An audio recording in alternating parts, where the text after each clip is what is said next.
Well, you've heard it before. In fact, you've heard it if you've been following this series. Maybe you've even said it yourself. It's in my genes. my whole family is like this. I've always been built this way. But what if that excuse has been quietly sabotaging your health? What if blaming genetics is the very thing keeping you from the change you're fully capable of? Today we expose the genetics excuse for what it really is. It's a clever myth, a socially acceptable way of giving up. And we replace it with something much more powerful: accountability, action, and the truth that you're not your DNA. Today on the Personal Edge Fitness Podcast. Welcome to the Personal Edge Fitness Podcast with Garrett Williamson. Health, wellness, exercise, nutrition, and a whole lot more. Got questions? Call us and leave a message at 251-278-EDGE or message us at Personal Edge Fitness on Facebook and Instagram, at Team PE on Twitter, or personaledgefitness.com. Welcome to the Personal Edge Fitness Podcast. I'm Garrett Williamson, and today we wrap up our 5-part series on genetics, one of the most misunderstood, overused, and misrepresented pieces of health, and especially in the aging conversation. Now, if you've been with us for episodes 1 through 4, you've heard the truth. Yes, genes matter, but they are not your fate. In this final episode, we're going to tackle the psychology behind the genetics excuse, explain why it's so seductive, and show you how you can reject it for good. There is an appeal of blame or why the genetics excuse feels so good. Let's be honest. Saying it's genetic takes the pressure off. If your condition is hardwired, then you're not responsible. You don't have to change, and no one can blame you for staying stuck. It's the ultimate hall pass for inaction. But here's the problem. Excuses offer comfort, but never change. They might feel good in the moment, but over time, they cost you everything. Blaming genetics becomes a shield against effort, against hope, and ultimately against results. The science has moved on, so it's time we do too. Here's the kicker. Science no longer supports the set-in-stone view of genetics. We now know about epigenetics, lifestyle turning genes on and off, gene expression variants based on behavior, environmental impact on identical twins' health outcomes, and a mountain of studies showing genes are highly modifiable through exercise, nutrition, mindset, and sleep. Yet the average doctor visit still sounds like it's 1972. You have your father's cholesterol. You're genetically predisposed to be overweight. It runs in your family. Yeah, so do dinner recipes, coping skills, and attitudes towards aging. Let's update the narrative. The real danger here is what we call learned helplessness. There's a psychological phenomenon called, as I say, learned helplessness.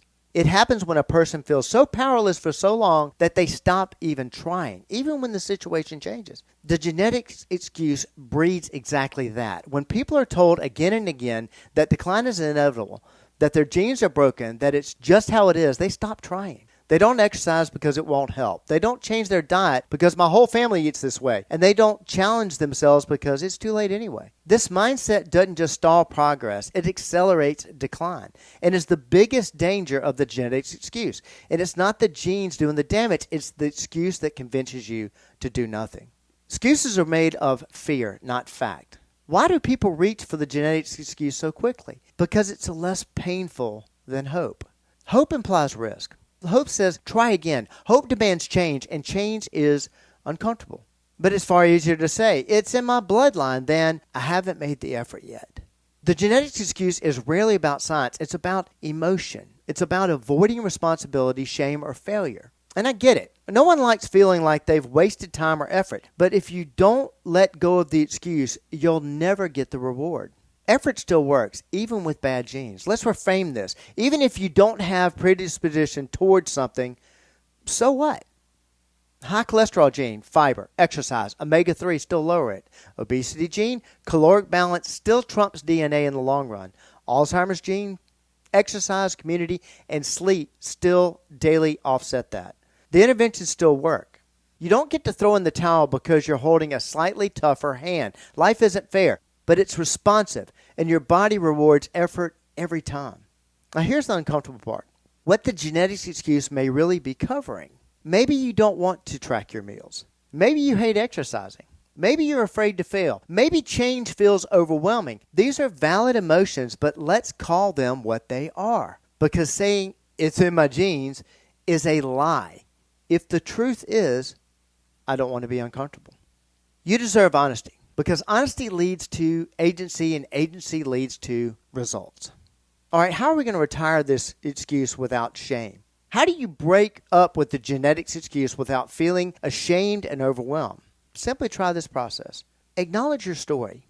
You've probably been told this narrative since childhood. That's okay. Separate fact from fear. Ask, is this actually true or just something I've believed? Find a counterexample. There are tons of them. Someone with the same bad genes who changed their outcome.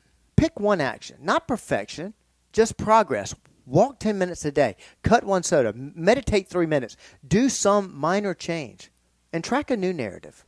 Write down wins. Watch for improvements. Reinforce the truth. Your effort matters.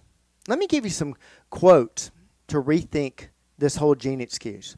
Quote, DNA is not your destiny, it's a draft. Dr. David Sinclair. Quote, you are not stuck with the genes you were born with. Dr. Dean Ornish. This is one of my favorites, and I hate that I don't have the author from this. Quote, excuses are just well-planned lies.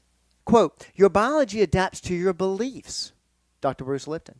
Quote, genes load the gun, behavior pulls the trigger. Unquote. Dr. Andrew Weil. Which one of these do you need to hear today? Let's let the genetics excuse end here. If you remember nothing else from the series, remember this. Genetics may be the blueprint, but you are the architect. And buildings only rise when someone picks up the hammer. You're not broken. You're not bound, and you're definitely not finished. Let this be the episode where you say, no more excuses. I'm rewriting my outcome. Now, this wraps up our genetics series, but if this challenged your thinking or reminded you of your power, maybe even made you mad, please share it with someone who needs to hear it. And most importantly, if we can help, if nothing else, just help you change that narrative. Help show you a different way of looking at it, or something that you have a question about, a condition that you think you have that you can't change. Hey, reach out to us. Call us at area code 251-278-3343. Reach out to me directly, Garrett, at personaledgefitness.com. Personaledgefitness.com is our website. You can contact us there. Personal Edge Fitness on Facebook. Contact us on X at Team PE. Listen, there is no expiration date on your ability. And you remember, the 4 components of ability, fitness, nutrition, lifestyle, mindset, really determine whether or not you decline. Changing that narrative about time passing on the calendar or your genetics are hardwired to dictating your future. Well, changing that narrative is just one more way we help you reach your level of wellness. Thank you again for listening. Thank you again for paying attention to the entire series. I'll see you next time. Thanks for listening to the Personal Edge Fitness Podcast with Garrett Williamson. Subscribe now and be a part of the show by calling 251-278-EDGE or message us on Facebook and Instagram at Personal Edge Fitness or at Team PE on Twitter, and visit us at personaledgefitness.com.